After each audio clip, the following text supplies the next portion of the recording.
In the Gospel of Luke, the 9th chapter, we hear, "Now about 8 days after these sayings, Jesus took with him Peter and John and James and went up on the mountain to pray. And while he was praying, the appearance of his face changed and his clothes became dazzling white. And suddenly they saw two men, Moses and Elijah, talking to him. And they appeared in glory and were speaking of his departure, which was about to be accomplished at Jerusalem. Now Peter and his companions were weighed down with sleep." Hey, what are you doing?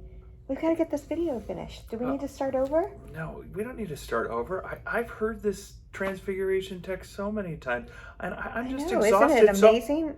Well, yeah, it's an amazing text, but I've heard it so many times, so I figured I'd just take a few minutes of sleep. You know, we've been running Rebecca everywhere to volleyball practice. We've been running Nathaniel and Jonathan to swimming practices, and then we got a busy weekend coming up this week. I know it's hard because we've had that storm and the dogs kept you up. Oh and my gosh, the dogs! Oh, the dog the other night.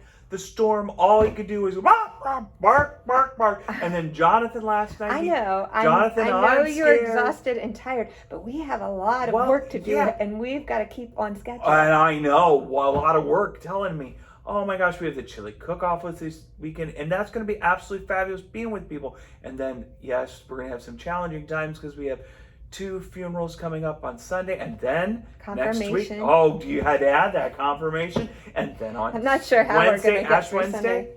Oh, how are we going to get it all done? I'm going to have to take a nap. I know, but that's kind of it. Kind of reminds me of what the disciples are going through. Huh? I mean, they are. No. What? Well, it says that they're weighed down with sleep. I mean, think about it. Just before this, they've fed thousands of people, and they've been in ministry, and they've been doing healing, and they've been doing all of these things for the ministry and for God. And suddenly Jesus, I know, so Jesus takes them up this mountain away from everyone, and then this transfiguration happens in their midst, and it wakes them up. And it wakes them up so much that Peter's like, let's just stay here. That's right. Let's just stay here. I don't know if it woke them up. I think they just enjoyed being in that moment. It was one of those powerful moments, and they needed some further rest. Yes, but that's when God the Father comes in, and he overshadows them, and this voice from heaven says, "This is my son, my chosen, listen to him." Okay. And then Jesus says, and leads them back down the mountain. And so what you're saying is, and face Jerusalem and do the ministry and do the hard work, even though they have that now to equip them to go with them so that they can face the hard stuff. But they've just been up there. It's the only moment they got to break away.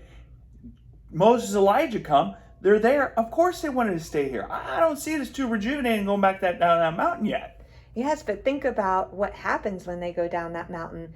It's hard work, and they have to face the cross, but they also get Easter. And when they do this, they change the world, and they're part of it. And it's amazing how they get to be with Jesus through all of this. So what you're saying is there's those moments in time where we're exhausted, and God appears, and we wake up and we're rejuvenated, but we can't just hold on to those moments.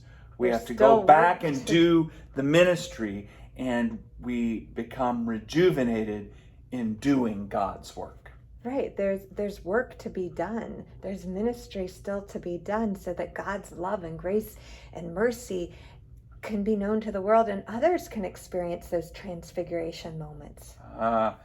Well, I think that makes sense. So everybody, steal a few moments away from the busyness of your week. This Sunday, and come into the community of God's faith and be rejuvenated in God's presence. So as you depart from us, you can go back into the world, be rejuvenated doing the work that God has called you to do.